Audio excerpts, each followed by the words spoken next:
আমরা জানি মানুষ কি চায় মনে মনে। এবিপি আনন্দ বাংলা এক্সপ্রেস এই যে আজ দুর্গাপুর সারা দিন আমরা ঘুরছি, এবার এই জায়গাটায় আমরা আর কি রকম ভাবে আমাদের দুনিয়াকে দেখাতে চাই যে দুর্গাপুর শুধু প্ল্যান নয়, দুর্গাপুরের মানুষ ইমোশনও আছে, নস্টালজিয়া আছে। জ্যামবিহীন শহর এবং গ্রিন সিটি।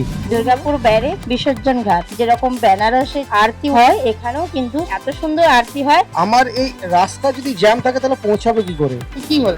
দুর্গাপুর তো শিল্পনগরী ঠিকই বলেছেন, বহু বছর ধরে চেষ্টা চলছে যে পলিউশন মুক্ত দুর্গাপুর করা, কিন্তু সেটা আজ পর্যন্ত কেউ করতে পারছে না। সেটা প্রমাণটা বাড়িতে গেলেই বোঝা যাবে যে সকালবেলা যখন আমরা ঝাড় দিই বা চলাফেরা করি, পায়ের তলায় একটা লেয়ার। বিলো দুর্গাপুর চায়ের বাগান, আম বাগান, ধান ক্ষেত কি সুন্দর বনে, এই বাংলার প্রতি কোণে। আমরা জানি মানুষ কি চায় মনে মনে।